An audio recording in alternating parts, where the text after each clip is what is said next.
हाँ, तो बच्चा क्वेश्चन नंबर 14 में लिखा है following balances appear in the books of Rama brothers.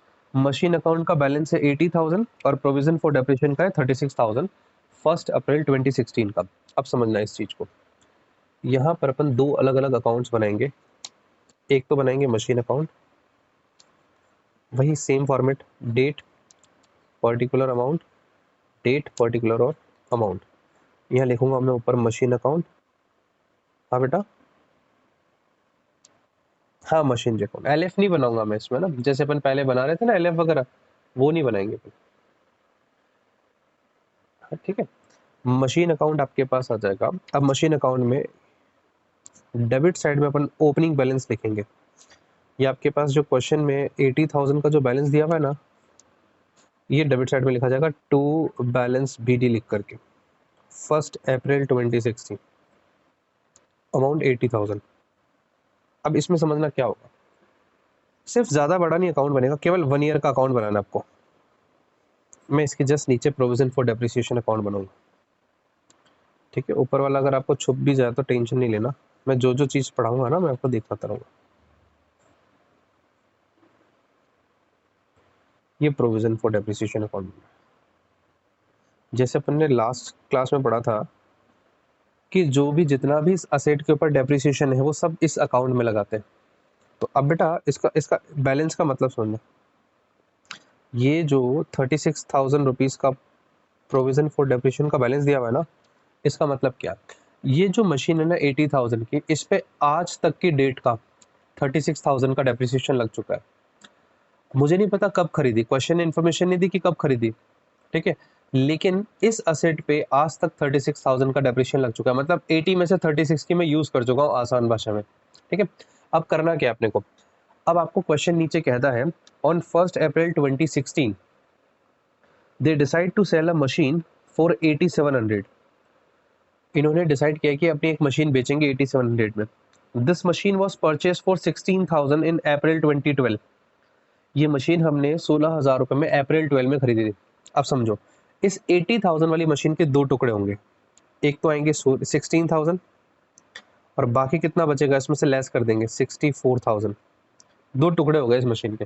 ये जो फर्स्ट वाला पार्ट है ना, इसे हमने खरीदा कब था जरा देखिएगा। मैं यहाँ पे वर्किंग नोट बनाऊंगा, यहाँ पे नोट करूंगा। हमने परचेस किया था, थोड़ा सा ऊपर से छुपे गया ना, देखना टेंशन नहीं लेना। परचेस किया है 1 अप्रैल 2012 को, कॉस्ट है इसका 16,000 रुपये। बेचा कब है इसको, सेल कब किया, इसको किया 1 अप्रैल 2016 को। कितने साल हो गए बेटा, कितने बेचा 8700 में। अब मैंने आपको कंपेयर करना सिखा था, 16,000 की चीज़ 8700 में बेची, ऐसे लिखे? नहीं जी सर, अप्रैल 12 में कॉस्ट है 16,000, बेचा अप्रैल 16 में, तो बेटा 16 तक अपनी रिटर्न डाउन वैल्यू क्या बची वो तो बताओ। मैं लिख रहा हूँ कॉस्ट एज ऑन 1 अप्रैल 2012, ये कितने की है 16 की। इसमें से जो लेस किया वो डेप्रिसिएशन लेस कर दो। अब डेप्रिसिएशन कितने साल का लेस होगा, सिंपल सा 4 इयर्स का, अप्रैल 12 से लेके अप्रैल 16 तक का। बताओ जी कितना आता है, 16,000 का। क्वेश्चन में रेट ऑफ डेप्रिसिएशन है 10%। अगर आप देखोगे नीचे स्ट्रेट लाइन मेथड से 10% डेप्रिसिएशन चार्ज करना है, तो 16,000 का 10% इंटू 4 नंबर ऑफ ईयर्स हो गए, अप्रैल 12 से लेके अप्रैल 16 तक 6,400 रुपीज का आपका डेप्रिसिएशन लगे।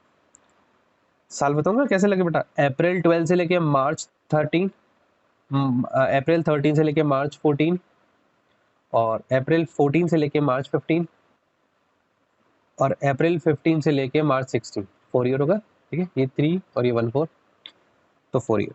तो बेटा अब 16,000 में से 6,400 गए तो 9,600 रुपीज का मेरे पास ये जो असेट है, ये इसकी बुक वैल्यू है। बीवी बोल दो या रिटर्न डाउन वैल्यू बोल दो, ठीक है। अब ये 9,600 की चीज को मैंने कितने बेचा, 8,700 में। ये सेलिंग प्राइस है, कॉस्ट हमारी 9,600 और 8,700 इसका सेलिंग प्राइस। तो बेटा कितने का लॉस हो रहा है, सीधा सीधा सा 7 और 4 1,100 रुपए का। नहीं नहीं, 600 रुपये और 3 900 रुपये तो हो रहा है, 900 रुपीज का लॉस। अब बस इतना वर्किंग नोट बनाना था। अब सारा कैलकुलेशन देखना, ये कैलकुलेशन देख रही है ना, इसका एसएस ले लो बेटा एक बार। वैसे मैं सारा एसएस आपको एक साथ दिखाऊंगा। कर लिया कॉपी, साथ में कर रहे हो क्या? चलो बढ़िया। सुनिएगा आगे, 900 रुपीज़ का लॉस आ गया। अब इस लॉस को हम किस तरीके से रिप्रेजेंट करेंगे, कैसे इसका पूरा अकाउंटिंग होगा, जरा देखेंगे। यहाँ हम बेच रहे हैं 1 अप्रैल 2016 को।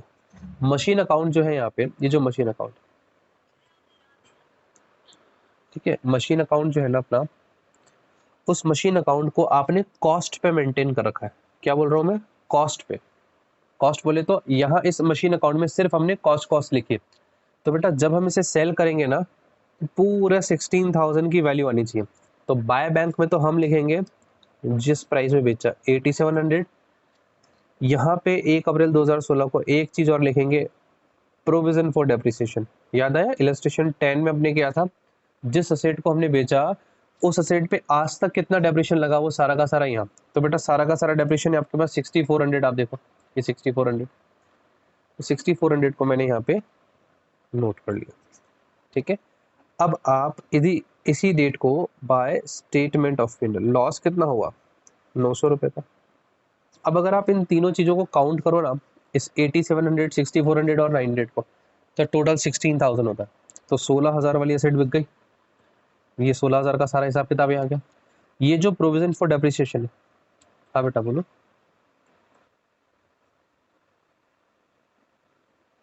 नहीं, यहाँ पे 80,000 की जगह नहीं बेटा, यहाँ तो टोटल 80,000 की मशीन है। अब वो 80 के दो टुकड़े हमने किए, 16,000 और 64,000, क्योंकि क्वेश्चन ने हमें बताया कि आपने इस एक मशीन का हिस्सा था जो 16,000 में खरीदा था अप्रैल 12 में। अप्रैल 12 में, वो अप्रैल 12 वाली कैलकुलेशन मैंने यहाँ वर्किंग नोट में की। अप्रैल 12 में हमने 16,000 का खरीदा, सेल किया अप्रैल 16 में 8700 का। तो हमने इसके दो टुकड़े कर दिए। कॉस्ट खरीदा कितने में था? 16। 80 में से 16 का एक टुकड़ा था जिसे भी बेच रहे हैं, बाकी की 64 का अनादर मशीन होगी हमारे पास, दूसरी मशीन होगी। तो 80 में से 16 वाली जा रही है, तो 16 का ही हिसाब सारा यहाँ दिया आएगा क्रेडिट पे। समझ गए? और ये वाला जो प्रोविजन फॉर डेप्रिसिएशन है वो यहाँ पे डेबिट में क्रॉस, इधर से क्रॉस डेबिट में ट्रांसफर होगा टू जिस अकाउंट से आ रहा है, मशीनरी से आ रहा है तो मशीनरी लिख देंगे 6400 रुपीज। ठीक है, डेट आ जाएगा 1 अप्रैल 2016। मैं आपको एक बार थोड़े से स्टेप्स बताता हूँ, समझना, स्टेप वाइज समझना इस क्वेश्चन को। स्टेप 1, आपको परचेस और सेल की डेट दिखनी है और ये वाली कैलकुलेशन करनी है। कॉस्ट ऑन 1 अप्रैल 2012, कॉस्ट इतनी थी, डेप्रिसिएशन इतना, तो आपकी बुक वैल्यू इतनी बची। बुक वैल्यू और सेलिंग प्राइस को कंपेयर करके प्रॉफिट या लॉस निकाल लो। आपका स्टेप नंबर 1 ये है। ठीक है, स्टेप 2 क्या है? जैसे ही आपने कैलकुलेशन कर ली, 2 नंबर पे आपको बनाना है बाय बैंक, लिखना है कि कितने रुपए में बिका। फिर by provision for depreciation 3rd number. फिर प्रॉफिट हुआ है लॉस हुआ, लॉस हुआ तो क्रेडिट में, प्रॉफिट होता तो डेबिट में। 4 स्टेप समझ आ गया। 5th स्टेप जस्ट ये प्रोविजन फॉर डेप्रिसिएशन का क्रॉस पोस्टिंग, ये 5th नंबर का स्टेप। इसके बाद अब आपके पास केवल ये मशीन बची हुई, देखो 64 की। इस 64 का यहाँ बैलेंस लिखो 31 मार्च 2017 को बाय बैलेंस CD 64,000, और 64,000 के ऊपर डेप्रिसिएशन लगा, क्योंकि आपने 64,000 की मशीन अप्रैल 16 से अपने यूज़ किए, तो यहाँ से लेके यहाँ पे इसका डेप्रिसिएशन आएगा 31 मार्च 2017 बाय डेप्रिसिएशन। कौन से वाले पे डेप्रिसिएशन? जो बची हुई पार्ट है 64,000 का, इसका 10%, क्योंकि अपन कौन सा मेथड यूज में ले रहे हैं? स्ट्रेट लाइन मेथड, जिसमें आप डेप्रिसिएशन ओरिजिनल कॉस्ट पे लगाएंगे। तो बेटा कितना आएगा? 6400 का डेप्रिसिएशन आ गया। आप देखिएगा ये बाय चांस 6400 और 6400 सेम आया। ये 6400 तो ये वाला है जो असेट बेची उस पर आज तक का डेप्रिसिएशन या क्रॉस पोस्टिंग। टोटल मार दिया 36 और 6 42,400। यहाँ 6400 36,000 का ही क्लोजिंग बैलेंस आ जाएगा टू बैलेंस CD। ये आ जाएगा 31 मार्च 2017 का बैलेंस। बोलो बच्चा समझ आया क्या क्वेश्चन? बेटा ये टोटल मारा देखो 42,400 क्रेडिट साइड का टोटल 42,400, इसमें से 6400 मैंने लेस किए। 42,400 में से मैंने ये वाले 6400 लेस किए। बैलेंसिंग फिगर निकालने का बच्चा तरीका एक ही होता है। बैलेंस कैसे निकलता है? जिस साइड का टोटल ज्यादा है, यहाँ क्रेडिट का टोटल ज्यादा है, यहाँ 42 है ना, इसको 2 दिख नहीं रहा होगा, 42 है। ठीक है, 42,400 में से 6,400 लेस कर दिए, 36,000 का आपके पास बैलेंस आ गया। क्लियर? एक बार अच्छे से दूंगा, पूरा व्यू देखना इसका अच्छे से, एक बार एसएस ले लो इसका, ले लो अब इसका एसएस ले लो बच्चा, ले लिया?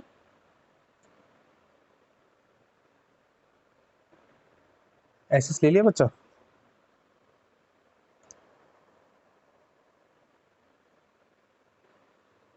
वॉइस नहीं आ रही क्या बेटा? आ रही ना? हाँ एसएस ले लो बेटा आराम से पहले।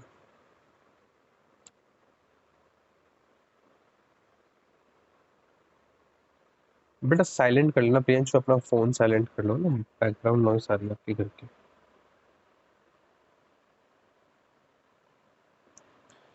देखो एक क्वेश्चन तो ये था हमारा, अब एक क्वेश्चन और करवाऊंगा, सेम ऐसा को ऐसा 15 क्वेश्चन है, वो आपको ट्राई करना है, same as it is, no change. अब इसमें एक स्टेप और आगे लेके आ रहा हूँ, वो है 16 नंबर का क्वेश्चन। आपके पास 17 होगा शायद, मैं आपको क्वेश्चन पढ़ करके सुनाता हूँ, देखना आपके पास अवेलेबल है क्या question. Following balances appear in the books of X limited as on 1 April 2018। Machine account का बैलेंस है 5 लाख और प्रोविजन फॉर डेप्रिसिएशन का बैलेंस है 2,25,000। देखिए 16 है, ठीक है। चलिए मैं 16 स्टार्ट करता हूँ, यहाँ पे देखिएगा, आपको दिखेगा पूरा क्वेश्चन सेम ही है, बस एक स्टेप और एक्स्ट्रा है। देखना, मशीन का बैलेंस 5 लाख और 2,25,000 प्रोविजन फॉर डेप्रिसिएशन का बैलेंस है 1 अप्रैल 18 का, और आपको 18-19 का ही सिर्फ प्रोविजन फॉर डेप्रिसिएशन अकाउंट और मशीन अकाउंट बनाना। डेट पर्टिकुलर अमाउंट, ये डेट पर्टिकुलर और अमाउंट, मैं डीपीए लिख देता हूँ, समझ जाना आप।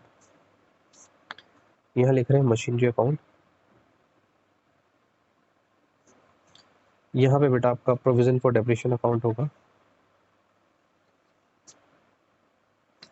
थोड़ा सा आप इसको ना अच्छे से समझना, इसमें एक दो स्टेप एक्स्ट्रा, हालांकि मैं इलस्ट्रेशन 10 करवा चुका हूँ आपको,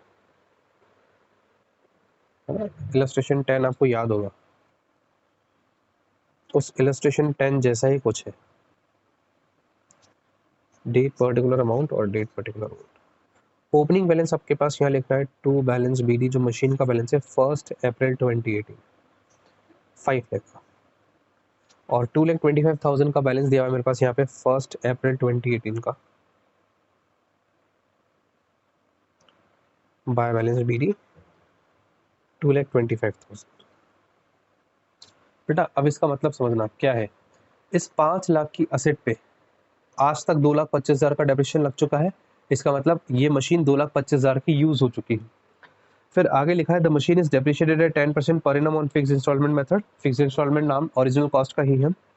the accounting year being April to March, on 1st October 2018 a machine which was purchased on 1st July 2015 for rupees 1 lakh was sold for rupees 42,000 plus CGST SGST। CGST SGST को आपको ध्यान नहीं रखना है, अच्छा आपकी कोर्स पे है तो भी ध्यान में रखना, नहीं होता तो भी ध्यान में रखना, क्योंकि CGST SGST का अलग ट्रीटमेंट होगा इस अकाउंट में, इस मशीन अकाउंट में नहीं आएगा, ठीक है।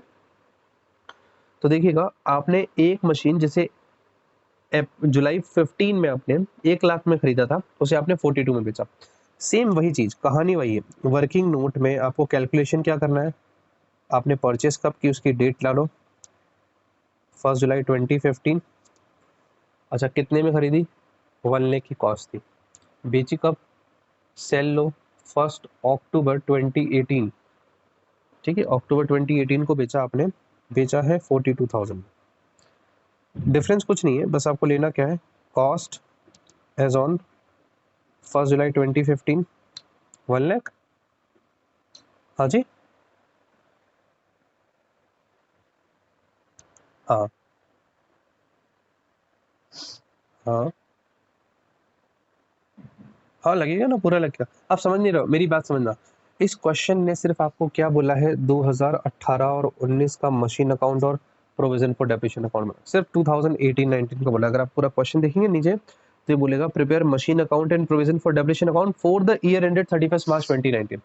बेटा 31 मार्च 2019 को जो आपका ईयर क्लोज होगा ना, वो 18 से स्टार्ट होगा और 19 में चलेगा, केवल एक साल का हिसाब पूछ रहा है आपसे। अब एक साल के हिसाब को लाने के लिए मुझे बताया है कि हमने इसी साल में एक मशीन बेची, अब देखना 1 लाख की कॉस्ट वाली मशीन थी, तो बेटा वो मशीन आएगी कहाँ से? इस 5 लाख के टुकड़े तो होंगे, ये 5 लाख की मशीन में 1 लाख की मशीन वो होगी जिसे हमने आज बेचा। तो मैंने 2 टुकड़े कर दिए 5 लाख के, 1 लाख तो एक और बाकी बचे हुए 4 लाख, टोटल 5 लाख की मशीन हो गई। अब इसका एक टुकड़ा, ये 1 लाख वाला टुकड़ा, इस पे कितना डेप्रिसिएशन लगा था आई डोंट नो, वही तो निकालूंगा मैं यहाँ पे कि कितना डेप्रिसिएशन लगा। मैं यहाँ से करूंगा लेस डेप्रिसिएशन, कहाँ से कहाँ तक का? जब खरीदी जुलाई 15 से लेके अक्टूबर 18 तक का। अब कितने साल होते हैं मेरे साथ काउंट करो, जुलाई 15 से जुलाई 16 1 ईयर, जुलाई 17 2 ईयर, जुलाई 18 3 ईयर, 1 जुलाई 18 3 ईयर हुए। अभी जुलाई से लेके अक्टूबर चलो, जुलाई अगस्त सितंबर अक्टूबर, अक्टूबर पूरा नहीं, 1 अक्टूबर को तो बेच दी तो सिर्फ 3 महीने ही लेंगे, जुलाई सितंबर जुलाई अगस्त और सितंबर, 3 ईयर्स 3 मंथ होते हैं। इसको मैं 39 मंथ बोल दूं क्या? 3 साल, 1 साल में 12 महीने, 3 साल में 36 और 3 मंथ और, टोटल कितना हो जाएगा? 39 मंथ हो जाएंगे। तो बेटा अब इसका डेप्रिसिएशन में 39 मंथ का लगा दूं क्या? भाई 3 ईयर्स 3 मंथ को कैसे करूंगा? 39 मंथ ही काउंट करूंगा। 1 लाख का 10%, क्वेश्चन अगर आप देखोगे तो 10% ही आपका वो है डेप्रिसिएशन का रेट, दिख रहा है क्या? 10% डेप्रिसिएशन का रेट है into 39 divided by 12, 39 divided by 12। अगर आप पहले वाला क्वेश्चन देखोगे मैंने उसमें सिर्फ इंटू 4 किया था, देखो इधर मैंने पिछले वाले क्वेश्चन में इंटू 4 किया था क्योंकि वहाँ 4 ईयर था। और ये डेप्रिसिएशन जो है ना वो पर एनम है, 16,000 का 10% पर एनम है, मतलब 1 ईयर का डेप्रिसिएशन 1600 हो जाता है, इंटू 4 करेंगे तो 4 ईयर का आ जाएगा। जब मंथ में निकालना है तो 39 डिवाइडेड बाय 12 भी लेना पड़ेगा। तो बेटा इसका डेप्रिसिएशन आएगा कितना, एक बार निकाल के बताओगे क्या? 32,500 आना चाहिए मेरे हिसाब से। 1 लाख का 10%, 10,000, 30,000, 30,000 का 3 महीने का और 32,500, 32,500। ये 32,500 अगर मैं इसमें से लेस करूं तो 67,500 का मेरे पास बुक वैल्यू आएगा इसका। कब की बुक वैल्यू बेटा? ये अब अक्टूबर की, जिस दिन मैं बेच रहा हूँ, इसको सेलिंग प्राइस से कंपेयर कर दो। सेलिंग प्राइस है बेटा 42,000, कितने का लॉस हो गया? 25,500 का लॉस हो गया क्या? सीधा सीधा समझ आ रहा है, दिख रहा है ना 25,500, थोड़ा सा नीचे नीचे लिख दिया, स्पेस नहीं था इसलिए, ठीक है। अब 25,500 का लॉस लिखेंगे कैसे? तरीका वही, अब यहाँ अक्टूबर बेची तो अक्टूबर 18 बाय बैंक, पहले 42,000 बाय प्रोविजन फॉर डेप्रिसिएशन। यहाँ पे इन स्टेप्स में कोई चेंज नहीं है। कितना डेप्रिसिएशन लगा? 32,500 total. Same loss by statement of P&L 25,500। इसके जस्ट बाद ही प्रोविजन फॉर डेप्रिसिएशन को क्रॉस पोस्टिंग करो, डेबिट में टू मशीन अकाउंट 32,500 अक्टूबर 18। अब बेटा इसके बाद जो हमें करना है वो ये करना है कि आपने इस साल कितना यूज किया इस मशीन को, अप्रैल से लेके अक्टूबर तक 6 मंथ, बेटा 6 मंथ का इस असेट पे डेप्रिसिएशन लगेगा 1 लाख पे। जिसे बेचा है ना मैं इसे बोलूंगा M1 का P1, 6 मंथ का डेप्रिसिएशन लगाऊंगा मैं इस पे। कितना लगेगा? 1 लाख का 10%, 10,000, 6 महीने का 5,000, अक्टूबर में लगेगा इसका। अब जो बाकी बची हुई 4 लाख है ना, इस पे डेप्रिसिएशन लगेगा। देखो स्टेप क्या थे, बस यहाँ पे एक एडिशनल चीज है ये वाली, बाकी सब सेम था पूरा क्वेश्चन। जब कभी आप किसी एसेट को बेच रहे हो मिड ऑफ द ईयर, अप्रैल से अक्टूबर में बेची, तो उस करंट ईयर का डेप्रिसिएशन भी प्रोविजन फॉर डेप्रिसिएशन अकाउंट में लगेगा, just because provision for depreciation का जो बैलेंस था वो अप्रैल 18 का गिवन था। अप्रैल 18 तक का डेप्रिसिएशन मेरे पास है यहाँ पे, और यहाँ ओपनिंग बैलेंस अप्रैल 18 का था, लेकिन यूज कब तक लिया आपने? अक्टूबर तक ली, 6 मंथ तक यूज ली, 6 मंथ तक यूज ली, तो उसका डेप्रिसिएशन भी तो काउंट होगा। वो 5,000 का डेप्रिसिएशन लगा। अब जो बचाना वो 31 मार्च 2019 को बचे हुए मशीन पे डेप्रिसिएशन लगेगा बाय डेप्रिसिएशन P1 का, M1 का P2 बोले तो 4 लाख, 4 लाख का 10% 40,000, सीधा सीधा सर बाहर लिख दो, 4 लाख का 10%। आ गई क्या बात समझ बेटा? अब आप टोटल मार लो, इधर निकाल लो बैलेंस शीट, ये आएगा 31 मार्च 2019, 32,500 और कितना बचता देखना, डिफरेंस निकाल दो बेटा, 225, 230, 270, 270 में से 30 या 240, 237,500, ये मेरा आंसर आपका। अगर आप आंसर देखोगे तो ये आंसर आएगा, और एक इधर आएगा 31 मार्च 2019 को बाय बैलेंस शीट, इधर बचेगी 4 लाख की मशीन। अच्छा, इस क्वेश्चन में एक चीज़ और दी हुई थी शायद, on the same day a new machine was purchase 2 lakh paying IGST 12%। आपने अक्टूबर में एक और मशीन खरीदी, तो बेटा अक्टूबर में एक और एंट्री होगी, टू बैंक इधर, इधर M2 लिख देंगे 2 लाख की, तो बेटा 2 लाख की है, 4 लाख की है। M1 का P2 तो एक बचा 4 लाख का, मतलब हमने मशीन 1 के 2 टुकड़े कर दिए, 1 लाख और 4 लाख, और M2 अभी 2 लाख की और खरीद। बस M2 पे डेप्रिसिएशन और लगेगा, यहाँ पे मैंने यहाँ डेप्रिसिएशन M2 का नहीं लगाया, M2 का डेप्रिसिएशन यहाँ लगाता हूँ। समझ गए, मैंने यहाँ पे डेप्रिसिएशन नहीं लगाया, या M1 का P2 ले लिया मैंने, यहाँ पे मुझे M2 और लेना था, अब मेरे पास स्पेस नहीं बचा है, मैं M2 को ऊपर ले लेता हूँ बेटा, थोड़ा सा समझना ना, ये M2, ये M1 का P1। M2 का लगेगा आपके पास डेप्रिसिएशन 2 लाख का 10%, 6 महीने का 10,000 रुपीज, फिर 2,80,000 हो जाएगा, मतलब 2,47 आएगा, 47,500। ठीक है, समझ आया क्या बच्चा? एक बार इसका एक्सेस ले ले अच्छे से।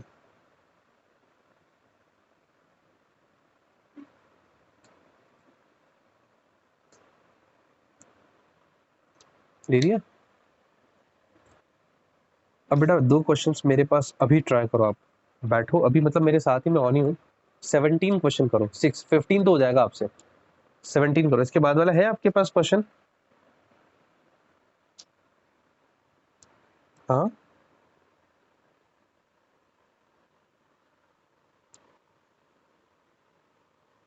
यार मेरे पास इसके जस्ट बाद वाला क्वेश्चन क्या, उसमें ओपनिंग बैलेंसेस दिए हुए हैं ना, या इलस्ट्रेशन 9 कर लो आप, इसके जस्ट बाद वाला क्वेश्चन है 16 के बाद वाला 17।